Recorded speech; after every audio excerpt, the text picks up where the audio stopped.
And this is the life of Frank Fischer. Frank, good to be with you. How are you? I'm doing great this morning. Thanks, Frank. So this is the first time we've done one of these where we have a fellow DeSmet grad. Really? Yeah. Huh. I imagine when you look back on your times at DeSmet, that was the right school for you at the right time? It was, yeah. When I went to Barrett Hall, my brother had gone there, and I went there till third grade, and then it closed. Barrett Hall was right next to City House. Okay, yeah. And they both closed. So I went to several different grade schools before I went to DeSmet. So St. Joseph's, Annunciata, Barrett Hall opened again on Olive, and then closed again because we couldn't get enough students. And I ended up finishing 8th grade at the Loretta Center in Ingersoll. Okay, wow. Huh. Before I So, went to DeSmet. At DeSmet, I want to take a stab. Your favorite teacher, or your best teachers were Rich Grauer, European history, and Bob Christian, American history? They were really good, weren't they? They were great, but my favorite teacher was Wally. Who became the principal? Right. Yeah, Yeah. he was good. Yeah. And Mr. Boehm. Oh, yeah. Jerry Boehm. Remember Up Jerry in Boehm? science. Yeah. What did he have? Biology. Biology. Right Right. up high. He was on the third floor. On the third floor. Father Yeah. Apple. Father Apple's a tough guy. Yeah. Father Durso, Mr. Mann was a good friend of yours? Mr. Mann was a great friend. Yeah. That's good when you're good friends with the disciplinarian. Now, he branched out, and he went into the private business world, I think. I think, yeah, I can't exactly remember where. We lost touch a long time ago. Yeah. And you were there right when the DeSmet basketball dynasty was happening. You were Absolutely. in class. You were the same class as Mark Alcorn? Mark, same class as Mark. Yeah. I was cheerleader for the squad. Actually went down to Springfield to watch the 79 team play. I was on that team. Yep. Yeah. With Mark Dressler and Stepanovich. Stepanovich. Yeah. Right. So that's good. Yep. So after high school, you went where? After high school, I went to Northeast Missouri State. And then your grad Kirksville. school degree was at Mizzou. I never finished my degree. I went to grad school, and we had that farm. I worked up at farm Okay. in Mexico while I was going to school there. What was your major at Truman State, which is what Northeast Missouri State is now called? Animal science. Animal. Oh, so you knew at a young age, Right. and it was because of your time spent as on the farm as a kid. We always had animals growing up. I had my first dog when I was 5 years old, but we had chickens, sheep, ducks, dogs. No cats really, but then I You still don't have cats, do you? don't have cats anymore. I'm always leery of cats. I mean, Wait, yeah, I we're- can we're- judge a person when they say, "What do you like better, dogs or cats?" When they say cats, I mean, We're- I don't want to offend anybody, but that's the way I feel. Dogs are the greatest, aren't Dogs they? are the greatest. I mean, I beg. I have one now. I beg my wife to have more and more. We used to always have two, and she says when I retire we can get a second one. But what's your dog right now? We have a golden retriever What and a great lab. dog. And a lab. Yeah, Oh my goodness. I lab bet- mix. So she was adopted. Yeah, and those are like the sweetest dogs ever. Yeah, she's a little skittish. Don't know what her background was, but her and the golden retriever kind of opposites. Sonny's really skittish, and Bree's just your best friend. So animal science degree at Truman State, Right. and then why did you decide to go to grad school at all at Mizzou? I wanted to pursue a graduate degree, and I ended up going to dairy science and staying there. And because I was interested in I was raising cattle. I was interested in eventually maybe going to work for Monsanto. But I got to know while I was in grad school at Mizzou, and going back and forth, it's about 25 miles from Mexico to Colombia. I got to know some people that worked at the zoo then, and they kind of convinced me to go and work in the zoo before I was about 10 hours short of my master's degree. So 38 years at the zoo. Correct. And are you still? I retired in April. Boy, what is that like, by the way? Not having to wake up every day and work 50 or 60. Right. Is it good? Oh, first of all, tell me the best part about being retired.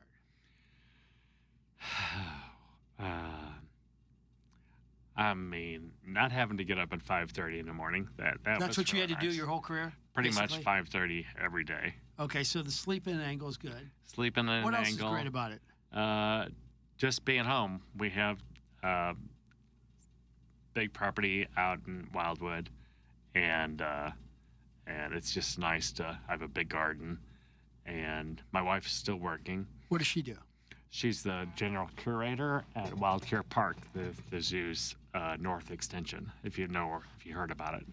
So they have plenty of animals out there too? It's not open yet. It's going to be opening in 2027. But she's been working out there. We acquired that property about 6 years ago. The zoo did, or did you? The zoo did. Okay, yeah. So is her love of animals equal to yours? Absolutely. Yeah. Did you meet at the zoo? We had actually had a class together at Mizzou.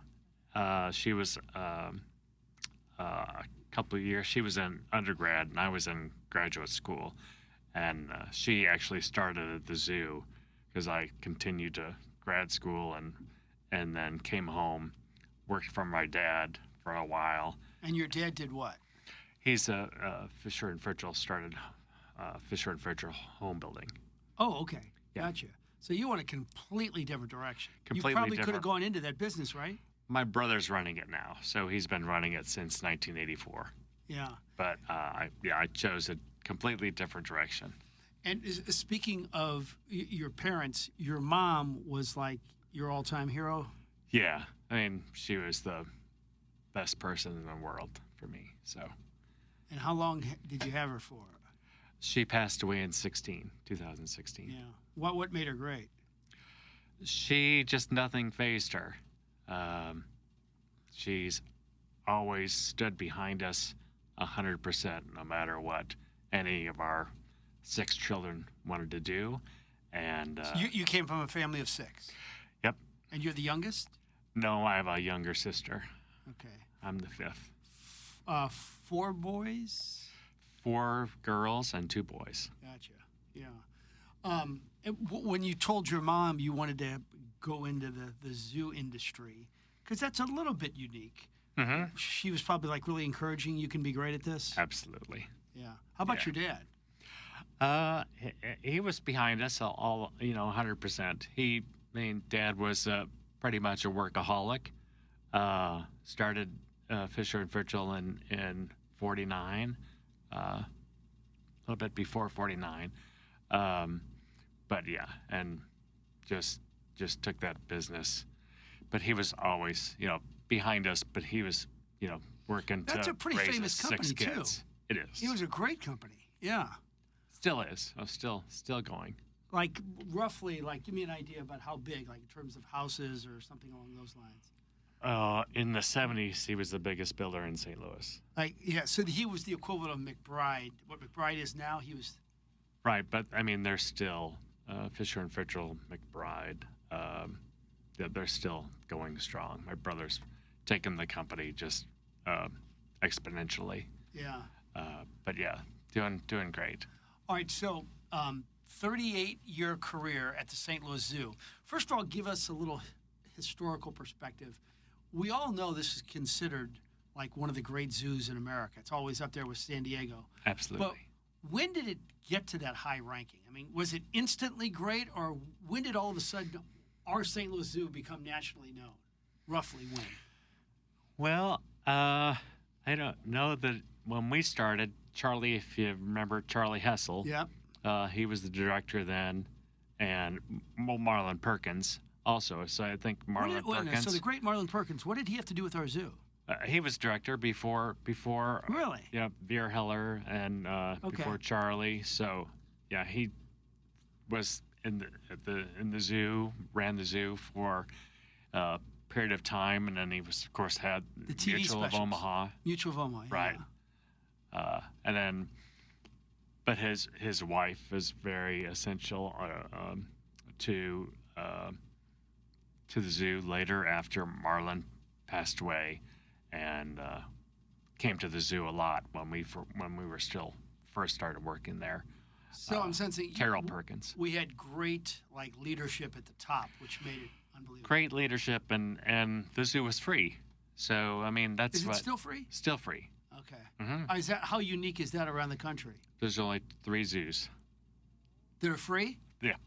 Oh my The God. National Zoo, I think Lincoln Park in Chicago. They may have to pay $1 to get in to Lincoln Park, but the National Zoo and the St. Louis Zoo, only free zoos. Why would we not charge a couple of bucks? Because people would do that.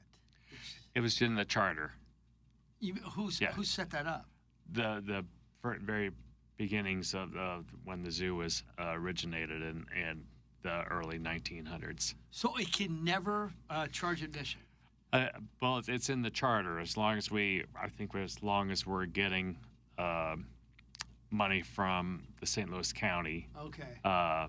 then I think there's always been some people looking for the zoo to charge, but I think that's always been one of the best things about it is that you can pay for parking, pay for concessions, but you can always enter free. You can actually go to the zoo, park on the street, and not bring your own food and not spend a dime. Yeah. Of course, if you spend a dime, you're paying $6 for a Coke. Not that I sound bitter. Absolutely. Hey, would the single most famous animal in the history of the St. Louis Zoo be Phil the gorilla? Top 10? Probably. Or- Raja probably is pretty close yeah. to his. Tell me about equal Phil the these days. gorilla and why he became such an icon. Well, the director then, Mr. Vierheller. I mean, Phil was. I don't know. He was bigger than life, and a silverback, but he was kept alone. Didn't have a family group like gorillas are in the wild, or what we have right now at the zoo. So he was showcased. Mr. Vierheller gave him Budweiser. They try to smoke, let him smoke cigarettes.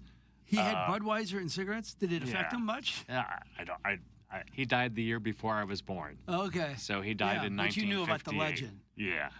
Okay. And there's a statue near the Jungle of the Apes habitat of Phil, bronze statue. Oh that my gosh. Kids can sit on if you've ever been there.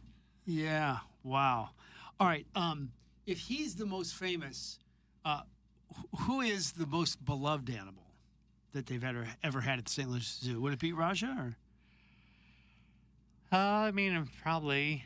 I don't know. I've worked in a lot of different areas. I think probably Raja right now, because he's fathered so many baby elephants at the zoo, and he was born in 1993. He was the first male elephant born at the zoo. So that was exciting. Yeah. And we've had a birthday celebration for him. That now he's moving on to a different zoo, and we're bringing a new male in. Wait, why is he moving on to a different zoo? Just to pass his genes on, so he can breed with other females and. And how old is Raja now? I think he's Roughly. 32. He was born in 93. How long do elephants live? Oh, 50, 60 years. Is that right? Right. Wow. All right. So give me a rundown of the various positions you held over a 38-year period at the St. Louis Zoo, Frank.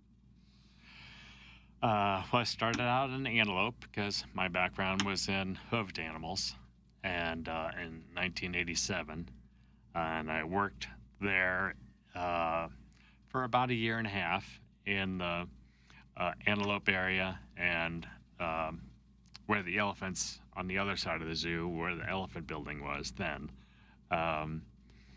Then I married Martha about a year and a half later in '88, and I moved to a different. They didn't want us working together in the same department, so I moved to primates because I had a background in reproduction. Okay, that would consist of what primates? Small Monkey House, the primate house, and then Jungle of the Apes, which had opened a new building in 1986. Tell me something bright about the monkeys that, hey, they really know what's going on. Something that you observed that you were shocked at. Gosh, I can't believe they're this smart. Oh. Or am I overrating their intelligence? No, you're not. They're unbelievable to work with, and probably my most favorite 10 years at the zoo. So would they show affection to you? They would, yeah. I was like able one to. in particular? Give me a story. Well, we had a family group, so it consisted of a male silverback and a couple females and another juvenile male. And an older female had 2 infants and rejected them both. So they needed to be hand reared. And she rejected them primarily because she was partially hand reared herself. And it's not necessarily all instinctive for primates to be able to raise their babies on their own. So sometimes they have to watch other females raise their babies, and she did not have that ability where she was raised. So she was raised hand-reared by herself up in Lincoln Park. And so in order for, we wanted to have these 2 infants put back in with the adults. So we went to extremes to hand rear them for about a year and a half to 2 years, and taking care of them, doing night feedings. When you say feedings, would you now with a bottle? Yeah, oh sure. So you literally would feed a 6-month-old monkey with a bottle? Gorilla. Gorilla? Right. So difference between monkeys and apes. So the small primate house, those are monkeys. And then apes are orangutans, chimpanzees, and gorillas. So you're feeding a baby gorilla, and the baby gorilla's how many months old? How much did the baby gorilla weigh? Oh, I want to say they weighed about 5 or 6 pounds when they're born. And you're holding it just like a baby. Mm-hmm, absolutely. But they can hold on to you. Do they hold on to you? Yeah, they hold on to they hold on to their moms by their hair, just like so they're their grabbing your grip. shirt. So really strong. Yeah. Yeah, so they're holding on to our shirt as we're walking around.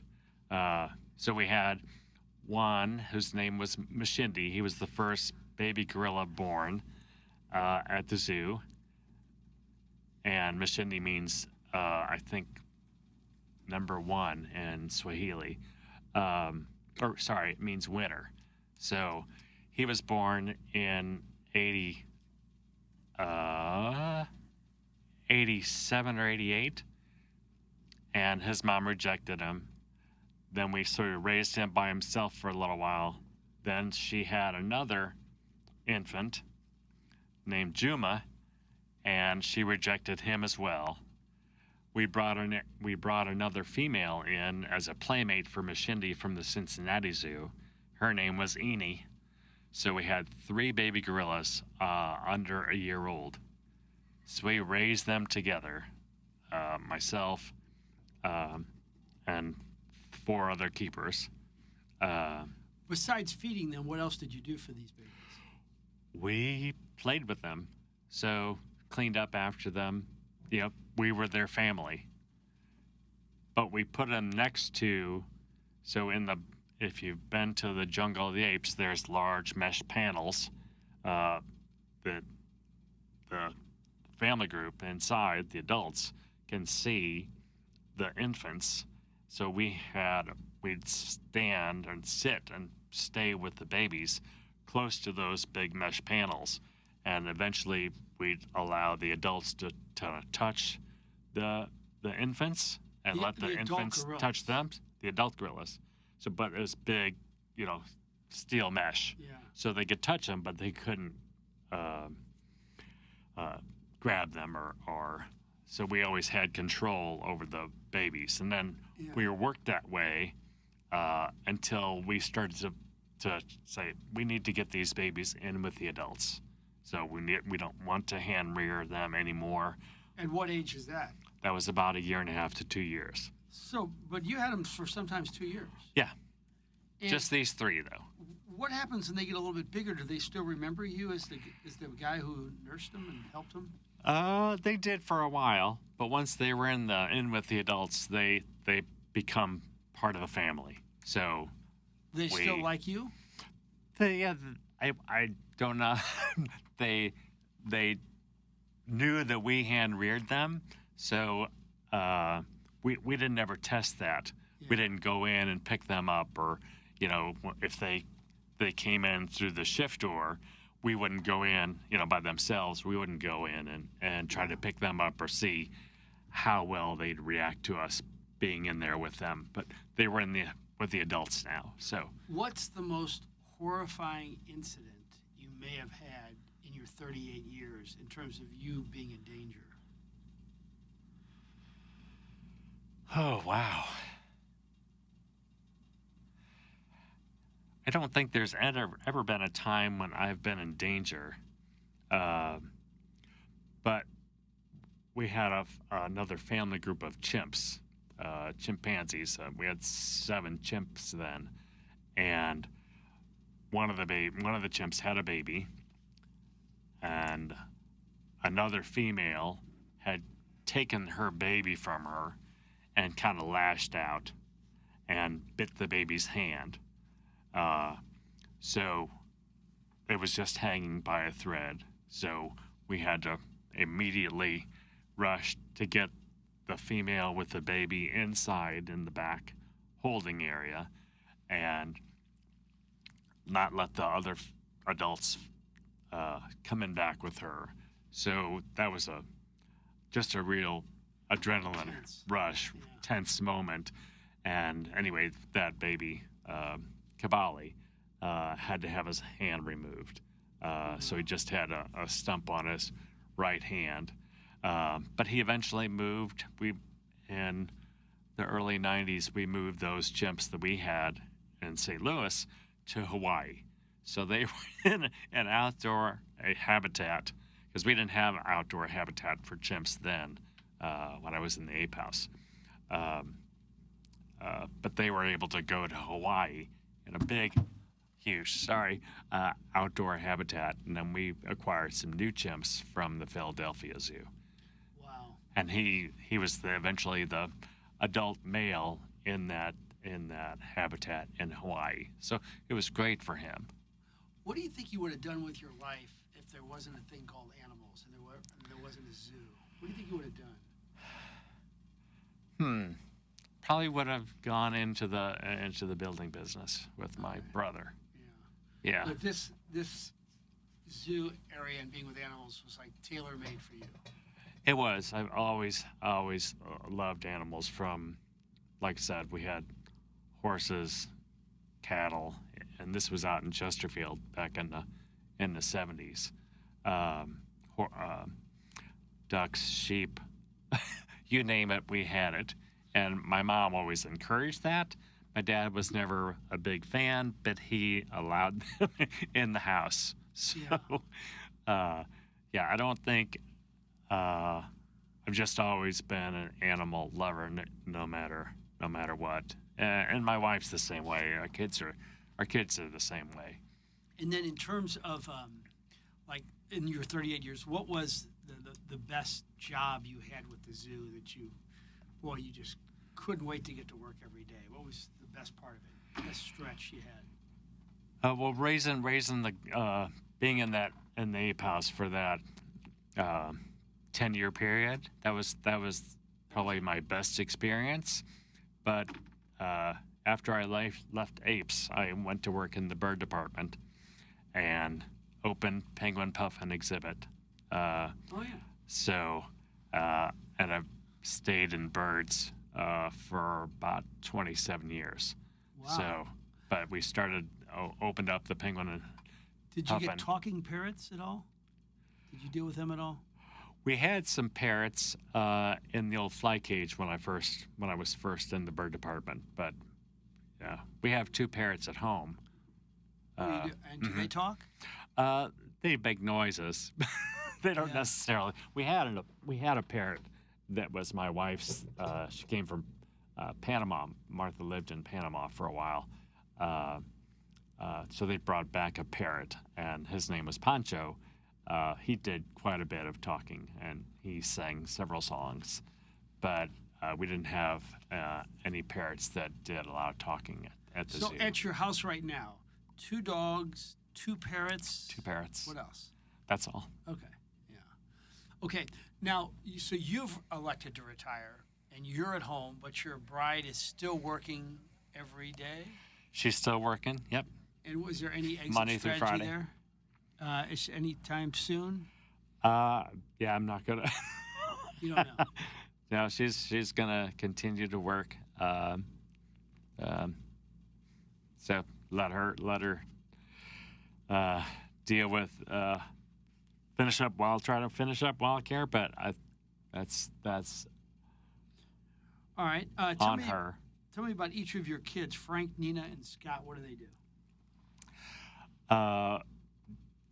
Jack is the oldest, or Frank Jackson. We call him Jack. His wife calls him Frank. Oh, really? They all 3 went to John Burroughs. Jack started playing soccer from a very early age, and continued through John Burroughs, won state at John Burroughs, and then went to WashU for 4 years, played all 4 years at WashU. For Joey Clark? Uh-huh. Okay. And then started teaching at MICDS, won state for the boys in 19 as a coach, and then state for the girls in 21. Oh, wow. That is awesome. Yeah. So he's loving his time as a teacher and a coach. He's now in Atlanta, coaching at, if you've ever heard of Woodward. Woodward Academy? Woodward Academy. Yeah. War Eagles. Yeah. It's one of the biggest Catholic high schools in the country. It's like 1,500 students. Well, it must have been a great job to get him out of MICDS, which is also a great job. Yes, so he's an assistant coach down at Woodward. Okay, what about Nina?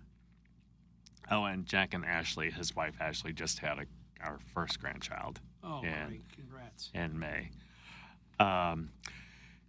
Nina, another animal lover. So they all grew up coming to the zoo, helping us helping feed animals at the zoo at various times when they were little. But Nina always had a love of animals as well. So she went to John Burroughs as well, played soccer, basketball, and went to Colgate, and then is now in Indy, and she's a full-time vet. Oh, wow. That's great. So she got her veterinarian degree from Colgate or no? No, from Mizzou. Okay. She went to Colgate and then vet school at Mizzou. Okay, and then where's Scott? Oh, and Nina's getting married next May. So. Wow. That's great. And Scott, as well, an animal lover, and went to Mizzou, went to John Burroughs, then Mizzou, and is now currently employed at the zoo in the Antelope area. Oh my God, right where you started, huh? Yeah. So there's 3 of us working at, there were one time 3 of us working at the zoo. And what, this is what he wants to do forever, correct? Yeah. Yep. That's great. So 1 grandchild, and then you're about to have a second marriage. And Nina's going to get Nina's getting married next and May. then Scott. Scott's married also. Oh, he is? Yep. Wow. And He lives in Dogtown. Gotcha. Is it tough to have the two away? Sure. But, they... As long as they're happy. As long as they're happy.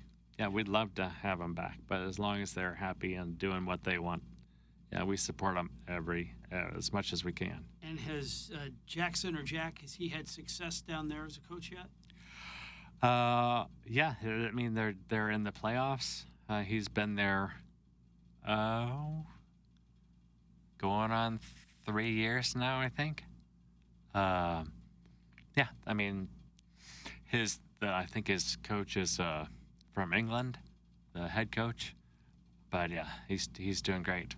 That's good. That's good. Okay, so the real hero in your life is your bride, Martha.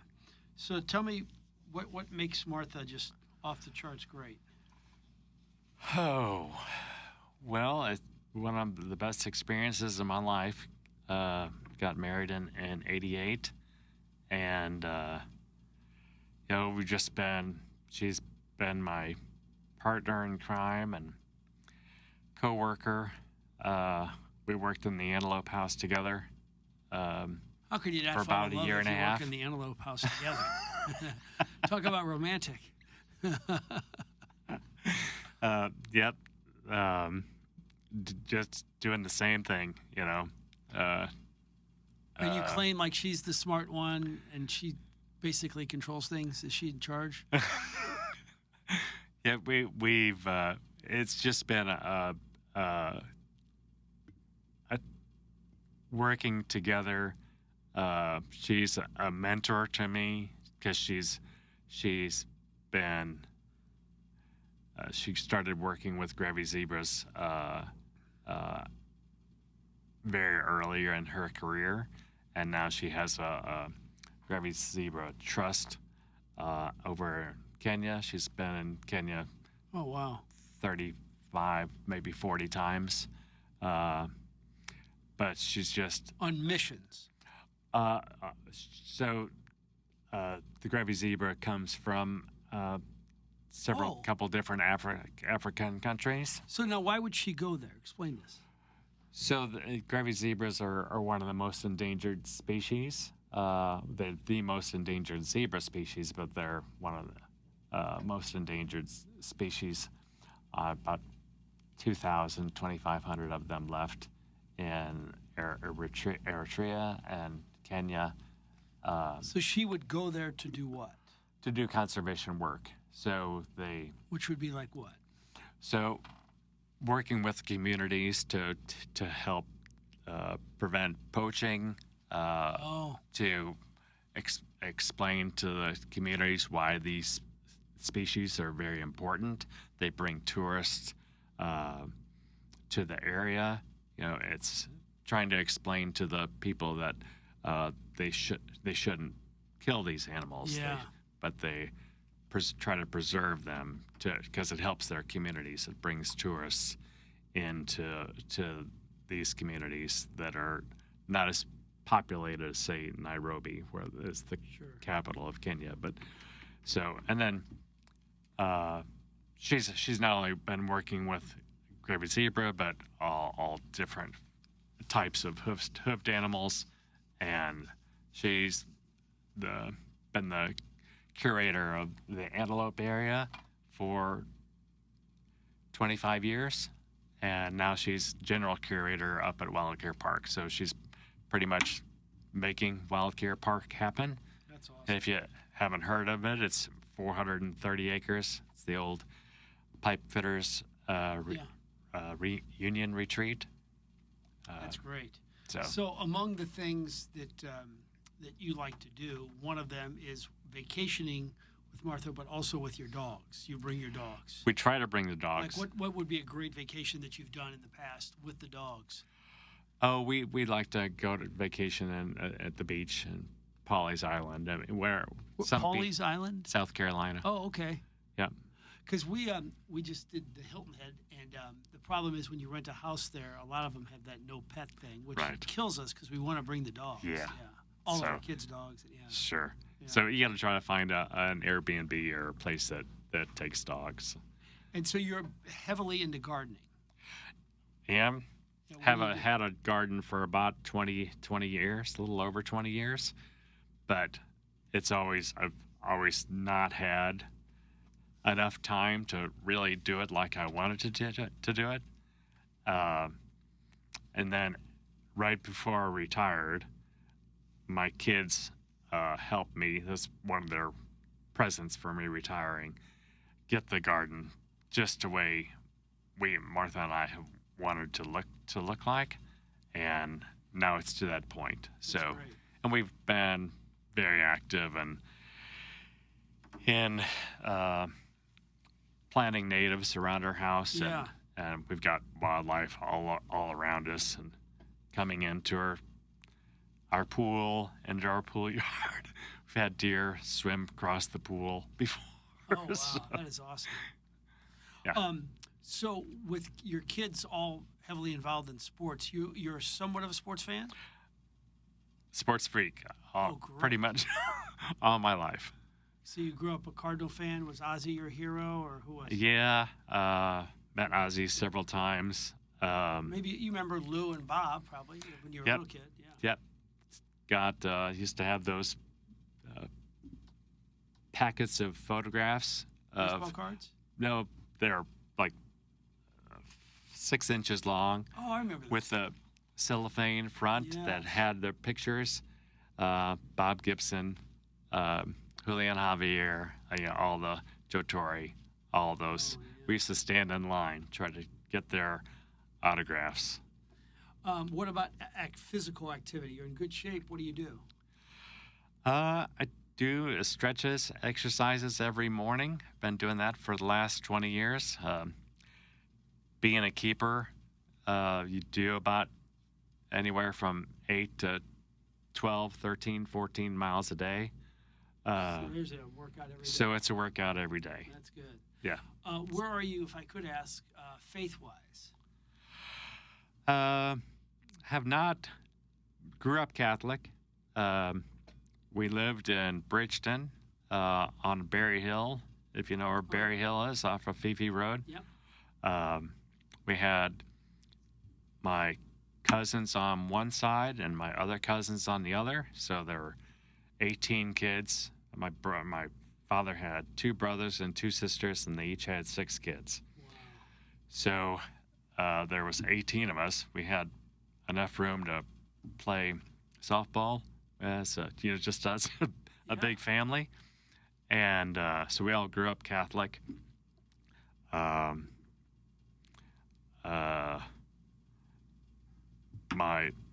The one cousins was my dad's sister's husband, who was his partner in the business, Bud Fritchell, and then the other cousins were started Frank Fischer Design Air. So Oh, my gosh. A dynasty of a family. it was. Breaking this out at the end of the interview, too. This is so humble of you. But so I was about 12 or 13 years old. My sister had gone to, one of my sisters had gone to Michigan State and met a guy, a hockey player, played for Michigan State. His name was Herb Price. He turned out he was a golfer and a chess player, and I was about 11 or 12 years old, and he had become my brother was 6 years older than me, went to the Smet, played football, but Herb, he was kind of like a idol to me because he was dating my sister, and turned out he had just tried to make the Blues team, and so they were on their way after they got married, on their way back up to Michigan, and they were in an accident, and Herb was killed instantly, and my sister was in the hospital up in Decatur for 3 months, and then she passed away. She was how old? 21. Oh, my gosh. So, and he had just made the blues team. Wow. So, Yeah. anyway, that was devastating to the whole family, and especially my mom and dad. We had gone to church religiously every Sunday, and that happened, and my dad just stopped going to church, and my mom as well. So Yeah. it was hard listening to her Yeah. cry at night, and then Did that scar you from religion too? yeah, Yeah. You were how old were you at the time? 13. Wow. All right. Let me switch topics. Your kids are going to listen to this, and maybe their kids are going to listen to this. Yeah. And your bride is going to listen to this. So I'm going to say the name, and then you tell me what jumps out at you when I say the name. Martha. She's my rock. Yeah. She's a guiding light, mentor, co-worker. Frank Jackson.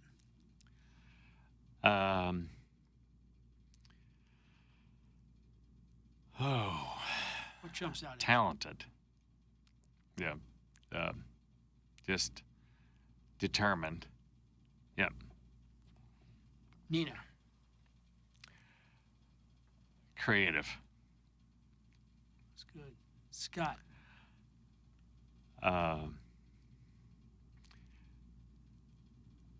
Animal lover. That's great. Yeah, even more than me and Martha. So, How about to the grandchild who's already been born, and then the grandchildren that will be born? What's your message to them on how to live the proper life?